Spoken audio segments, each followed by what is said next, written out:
আপনার সন্তানের কি শব্দ নিয়ে সমস্যা হচ্ছে কিনা? আমাদের কান শুধু শব্দই শোনে না। এটি মস্তিষ্ককে বলে দেয় কোন শব্দটা গুরুত্বপূর্ণ আর কোন শব্দটা গুরুত্বপূর্ণ নয়। অটিজম বা সেন্সরি সমস্যা আছে, এই ধরনের শিশুদের শব্দ বোঝার যে ক্ষমতাটা, এটা প্রক্রিয়াতে তাদের অনেক সমস্যা হয়ে থাকে। আজ আসুন আমরা জানি আপনার সন্তানের মধ্যে কি ধরনের লক্ষণ থাকলে আপনি বুঝবেন যে তার যে কানে শোনার যে ক্ষমতাটা, যে অডিটরি সেন্সরি সিস্টেম, সেটাতে দুর্বলতা আছে। যেমন শব্দে অতিরিক্ত কষ্ট পায়, অতি সংবেদনশীলতা। আপনার সন্তানটি যে এমন কোনো ধরনের শব্দ আছে যেগুলোতে ভয় পায় প্রচুর, যেমন টয়লেটের ফ্লাশ করার শব্দে, ভ্যাকুয়াম ক্লিনার, হ্যাঁ? তারপরে স্কুলের যে বেলটা দেয় বা বিভিন্ন ধরনের যে বোম ফোটে বা হঠাৎ করে মাইকের শব্দ, হঠাৎ করে অ্যাম্বুলেন্সের শব্দ, হ্যাঁ? সাইরেন, হ্যাঁ?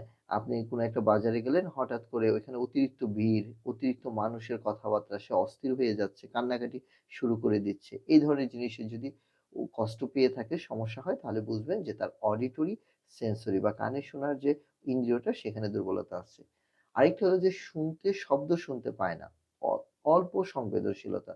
যেমন সবসময় সে স্বপ্নের মধ্যে থাকে। আপনার সন্তান সবসময় একটা স্বপ্নে বিভোর থাকে। আপনি তাকে নাম ধরে ডাকছেন, অথচ সে সাড়া দিচ্ছে না। অথচ একটা মোবাইলের শব্দে সে দৌড় দিয়ে চলে আসতেছে। এই যে সে নিজে গান বা টিভি এগুলা দেখার সময় খুব জোরে সাউন্ড নিতে চায়, যেগুলো তার আশেপাশের মানুষেও শোনে। হ্যাঁ? কোনো আওয়াজ করলে সহজে চমকে ওঠে না। তার পিছনে অনেক জোরে আওয়াজ হবে, সে খেয়ালই করবে না, পাশে তাকিয়েও দেখবে না। এই ধরনের সমস্যাটা হলো অল্প সংবেদনশীলতা, মনে রাখবেন।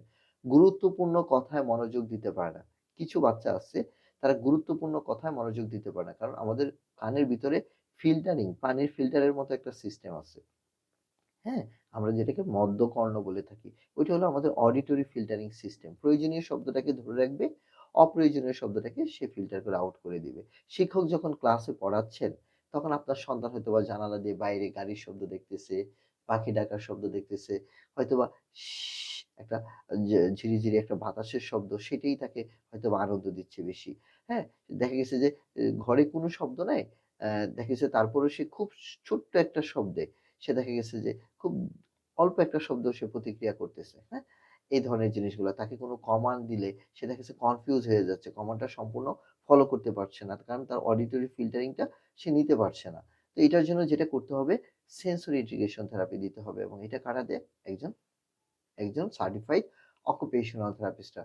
সেন্সরি ইন্টিগ্রেশন থেরাপিটা কি? এটা একটা বিশেষ একটা চিকিৎসা, একটা মাধ্যম, যেখানে অকুপেশনাল থেরাপিস্টরা এই থেরাপিটা প্রয়োগ করে থাকে। আমাদের যে যতগুলো ইন্দ্রিয় আছে আমাদের শরীরে, এই ইন্দ্রিয়গুলা দিয়ে স্পেসিফিক প্রত্যেকটা ইন্দ্রিয়ের জন্য অকুপেশনাল থেরাপিস্টরা গবেষণা করে বিভিন্ন ধরনের থেরাপি এক্সারসাইজ, থেরাপি অ্যাপ্রোচ, এই জিনিসগুলা তারা তৈরি করেছেন, এবং তারা এমনভাবে তৈরি করেছেন, এবং সায়েন্টিফিক্যালি এগুলো এভিডেন্স বেসড।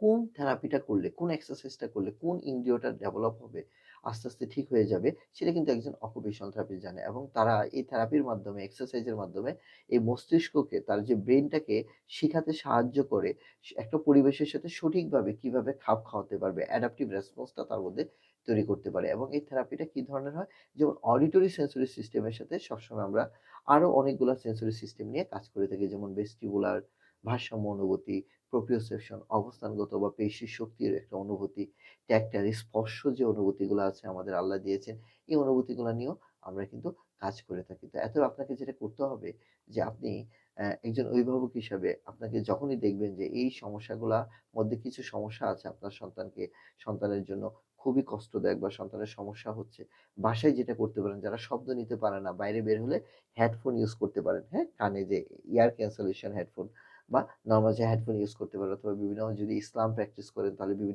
বিভিন্ন সূরা দিতে পারেন। হুম? অন্য ধর্মধর্মীরা বিভিন্ন রাইম শোনাতে পারেন। এই ধরনের জিনিসগুলা শোনাতে পারেন খুব স্লো ভলিউমে।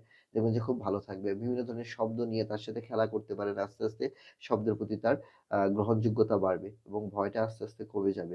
এই ধরনের জিনিসগুলা করতে পারেন, এবং আপনার নিকটস্থ একজন অভিজ্ঞ অকুপেশনাল থেরাপিস্টের শরণাপন্ন হয়ে শিশুটার আগে অ্যাসেসমেন্ট করে দেখতে হবে, যেটা আপনি দেখতেছেন আসলেও সেটা সঠিক কিনা, এবং আর কি ধরনের থেরাপি তার জন্য প্রয়োজন হতে পারে। অবশ্যই আপনার নিকটস্থ একজন অকুপেশনাল থেরাপিস্টের সাথে কথা বলবেন, এবং সে অনুযায়ী শিশুকে সেবার মধ্যে নিয়ে আসবেন। দয়া করে যাদের অডিটরি সেন্সরি সিস্টেমের দুর্বলতা আছে অবশ্যই অকুপেশন থেরাপিস্টের কাছে আসবেন। ভালো থাকবেন, সুস্থ থাকবেন। আসসালামু আলাইকুম ওয়া রাহমাতুল্লাহি ওয়া বারাকাতুহু।